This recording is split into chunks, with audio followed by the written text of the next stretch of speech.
And welcome back to the Steve Malzberg Show. And wow, joining us right now, as promised, all the way from the Syrian-Turkey border is Michael Yan, former Army Special Forces, now author, photographer, journalist, and he is there, and he is going to tell us what the heck is going on. Michael, great to talk to you. Great to see you on Skype here for those of us watching, or those of you folks watching on Newsmax TV. How are you? Great, Steve, and it's good to be back on. We've never spoken from Turkey before. No. I don't even recall what the last country was that we spoke from. No, I don't know, but it certainly was in Turkey and on the border with Syria, which seems to have been forgotten in the news as of late with everything else that's going on, and internationally Iran taking center stage. So I'm glad we're revisiting this, and I'm glad you're there. You wrote a great piece at Michael Yan-online.com. I should say michaelyan-online.com, whatever, and about what's actually going on there. I want to put up a picture number one, that we have, and it shows the church that they removed the cross from. It's a church, the Holy Cross Church. And now I want to put up picture number two. I think that's the Holy Cross Church, but here's the cross. Which is basically in flames. They took it down. Who took it down? And what's going on there when it comes to Christian Muslim violence? Or is it mostly, as you say, Al-Qaeda against everybody? Well, I'm actually checking the distance from my location now to that cross, which is 90 miles.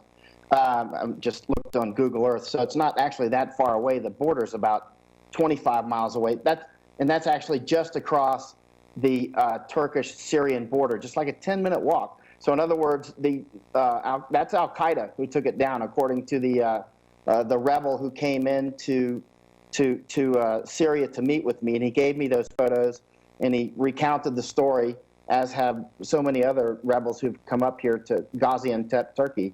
And he said that he went to school at that church. Actually, he's a Muslim. But he went to school there when he was a kid, and Al-Qaeda has come to town in the form of what's called ISIS, which is the Islamic State of Iraq and Syria, and the various names that people ascribe to ISIS, but that's it in a nutshell. But in any case, some Al-Qaeda are running around that town now. He said about 200. They wear suicide belts on the outside of their clothes. They're wearing the long shirts that people normally associate with, for instance, Pakistan. They don't wear the long shirts in Syria. But he said the people are completely terrorized from Al-Qaeda there. And they were burning the church at night. He said that he slipped over a wall and came up to take photos. And one of the Al-Qaeda guys actually came up to him. And he said, "What are you doing?" And he said, "I'm going to publish these photos and blame it on FSA, which is the Free Syrian Army. Because, that's basically an enemy of Al-Qaeda." So you have Al-Qaeda doing dirty work and blaming it on the Free Syrian Army. I think everybody's blaming everything on everybody. Right. I was going to say, I was under the impression that Al-Qaeda, in many instances, was fighting alongside the Free Syrian Army, or if not fighting alongside, I mean, they have the same goal, which is to get rid of Assad, no? Well, they have a same limited goal, which is to get rid of Assad.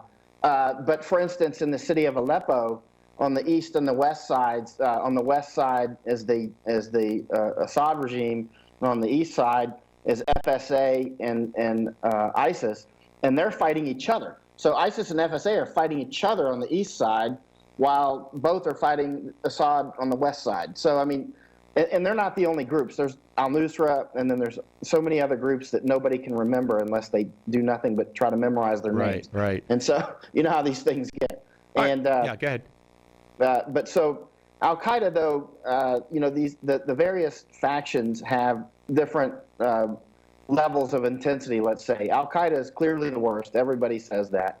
Al-Nusra is the second. A lot of people would take them instead of Al-Qaeda, but they're still very bad. And Al-Nusra is an enemy of the United States. It's definitely a terrorist organization.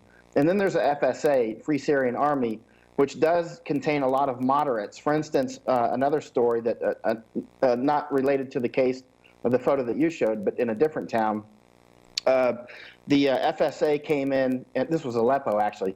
FSA came in and did not actually destroy a church, but ransacked it. He showed me the photos, and actually he's a Christian, so it was his church. And he said they didn't really destroy it, but they had wrecked it pretty much. But other FSA guys found out about it, and they came over and became very angry with the FSA, Free Syrian Army people who wrecked the church, and they kicked them out. So you've got this mix. You've got a lot of Muslims and Christians who are getting along quite well together, and they have for hundreds of years. And then you've got others, Al-Qaeda will kill everybody. And that means Sunni, Shia, Christians. They're equal opportunity murderers. And then you've got other people with various agendas. For instance, many of the Christians do want Assad to win. Others don't. But many do because they do fear people like al-Nusra and Al-Qaeda is going to kill them if they win. And so then you've got people fighting against Christians not for religious purposes, although that happens too, but often they're fighting against them because of political reasons, because they support Assad. So you see it gets a little complex. It gets very complex. We're talking to Michael Yan, former Army specialist, now author and photographer, and he's joining us live from the Syrian border in Turkey here on the Steve Malzberg Show. All right, let me ask you this.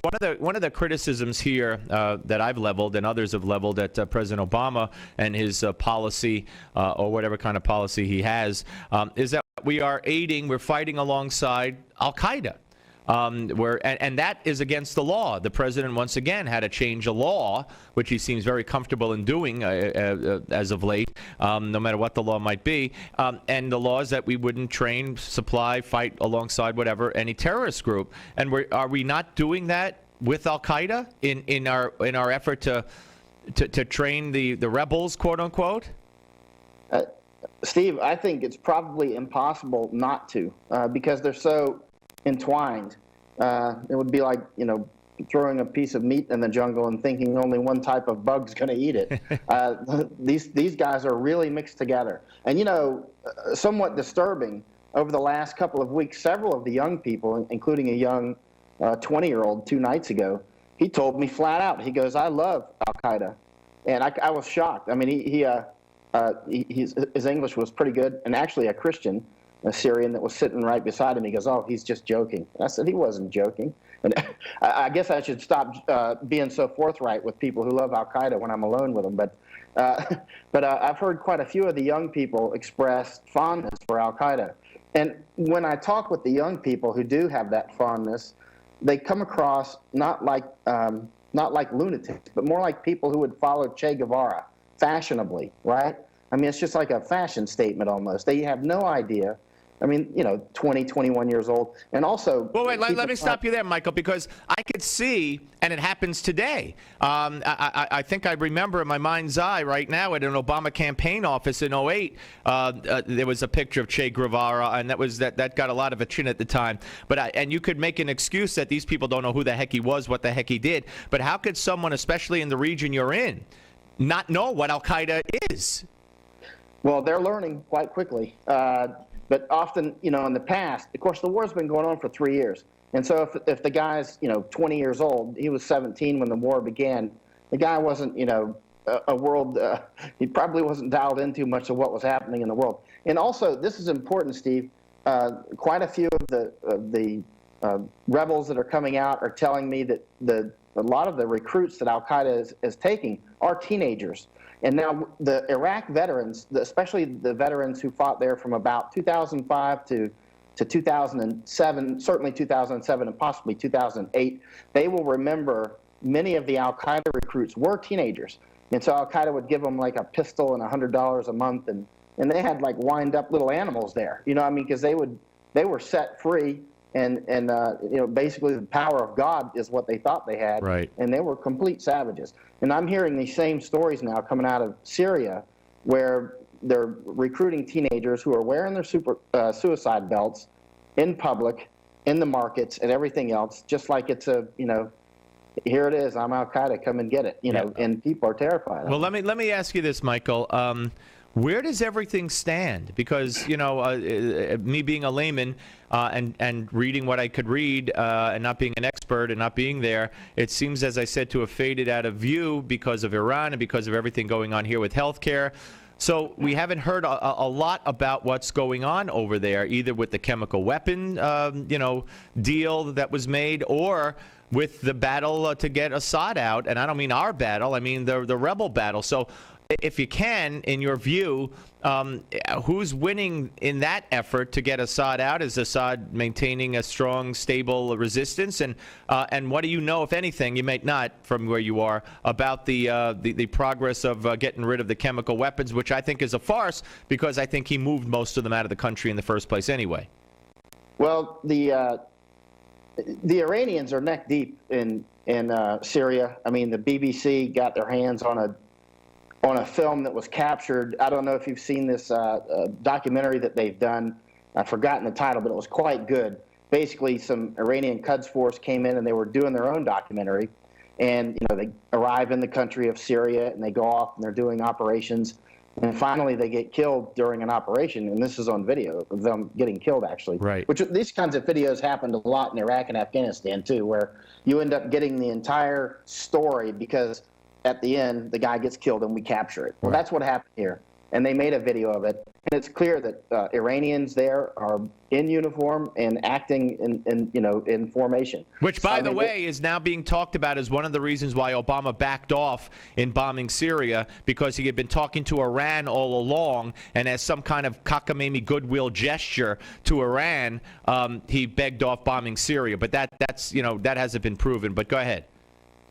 Yeah, right. And back to your question about who's winning. Now, of course, there's a lot of propaganda going on. So you'll hear people saying that the Assad regime is now winning or whatever. The bottom line is, if people don't quit fighting, it'll just continue to go. Because we've seen it, until somebody actually quits or is just simply destroyed, the war's not over. And there's a lot more going on here. For instance, the Syrian Kurds are talking about secession at this point, which is greatly angering Turkey and Syria. And also, many of the Iraqi Kurds are upset with this, as well as many of the Kurdish Kurds. So this gets a little complicated, too. But this is a perfect... A Kurdish Kurd. What a rarity. A Kurdish Kurd. I'm sorry. I'm kidding. I thought that's what you call a Kurdish Kurd. But that's what... Turkish Kurds. Oh, I thought you said Kurdish. I'm sorry. I may have said Kurdish, but if I did, it was a misspeak. That's okay. But so you've got basically, the three main groups there. You've got the Turkish and the Iraqis and the Syrians, and all Kurds, and there's a faction of the Syrian Kurds that do want to break off. Now that faction has been whipping the butt out of Al Qaeda, and so I mean. So in other words, Michael, we only got like a few seconds left. So in other words, this is a civil war, and for the foreseeable future, it's going to be ongoing. Correct? Absolutely, and it's a huge, it's just a food fight. All right, listen, you stay safe. We'll talk to you again. It's Michael Yon, Michael